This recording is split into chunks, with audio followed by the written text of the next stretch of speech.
Hiya, welcome back to my YouTube channel. My name is Sydney and I'm mum to 6, soon to be mum for 7. I'm 28 weeks now. I cannot believe I'm saying that. This 28 weeks has just flown by. It's crazy. And I'm starting to panic a little bit now.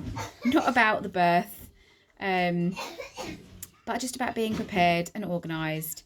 And towards the end of pregnancy, I like to get in the zone, the pregnancy zone, where I read lots of positive birth stories, positive birth affirmations and pregnancy affirmations, and just really get my head around the fact that I'm going to be giving birth again and I'm going to have a new addition to the family. So I feel like soon I need to be doing that and really mentally preparing for this new little one, as well as making sure we've got all the bits ready for her too. So yeah, 28 weeks.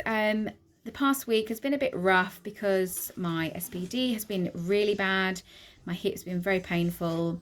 My knees have hurt. My ankles have hurt. Everything's been really painful. I've also had some horrible pain in my back and across my rib cage. I know it's my rib cage expanding and everything's moving, growing and stretching.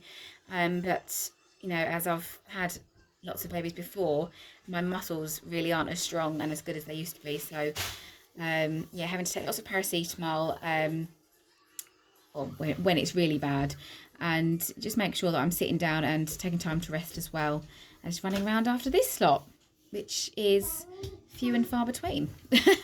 But when I get 5 minutes, I do have to sit down and just put my feet up for a little while. I had a midwife appointment last week and just mentioned it, and of course the only thing I can do really is have warm baths or showers, take paracetamol, and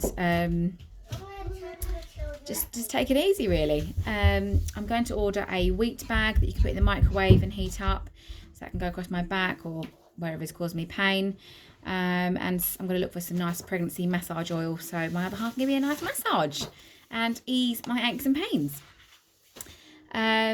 So yeah, I hate to complain, but yeah, the last week has been quite a sore and achy one.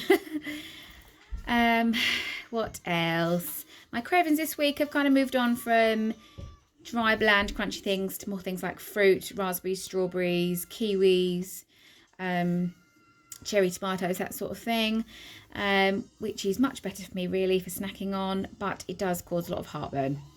But that's easily resolved with a glass of milk. I don't get it so severely that I have to have medication or anything like that, so I'm quite lucky in that respect.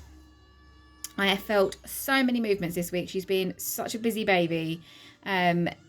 Yeah, just kicking and twisting and rolling and punching. It's been lovely because it's very reassuring to know that she's happy and healthy in there. My midwife also said that she's still head down, with her bum sort of off to the right, which I thought was quite amusing. I kind of suspected she was still head down by what I was feeling, but it was still a bit of a surprise that she was still in that position from 3 weeks ago. So it'd be very interesting to see if she does stay that way until the birth. But everything else, my midwife appointment went fine. My blood pressure's fine, and my bump is measuring a week bigger. I always measure bigger because I have large babies. So no concerns there. Everything looks great. Just wanted to talk a bit about my birth plan quickly. I wasn't sure if I would be allowed to have a water birth in hospital because I have had lots of babies and I would be classed as high risk.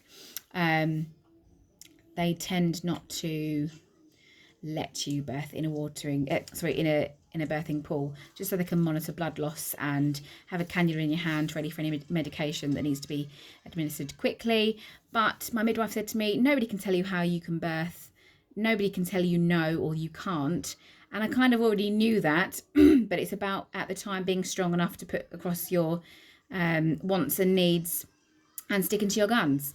So this time I'm definitely going to stick to my guns and say I want a water birth. I'm having a water birth if the pool is available, obviously, and that's what I'm doing. I want to have a water birth and I want to catch my own baby and bring her up onto my chest, and then obviously it's standard procedure now, isn't it, to wait for White and to wait for the cord to be clamped and cut. And then I'd like to get out onto the bed to deliver the placenta. And then have lots and lots and lots of skin to skin, and our first breastfeed as soon as possible.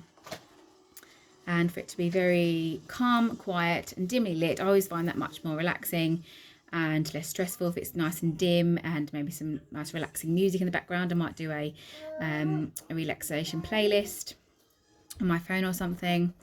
I think it's really important to have a birth plan in place, but to be open-minded to changes, because obviously things can change at the last second, things could go wrong, or at the time you might not feel like doing that. You might want to change things and not stick to it, and that's absolutely fine. But I think having a birth plan to work from originally, so that people know your wants and needs and your ideas, I think that's really important. So I'm going to write all that down and put it in my birth bag when I've packed it. I've still yet to pack it. I'm so annoyed at myself. My bag is still in the loft, but I'm hoping my other half Paul will get it down for me this week so I can start filling it with all the goodies, all the birth goodies, and then I will show you what I've packed. So yeah, that's it for this week, really. If you enjoy this kind of video, then please give it a thumbs up and subscribe. That'd be fantastic. And I'll see you again next time. Bye.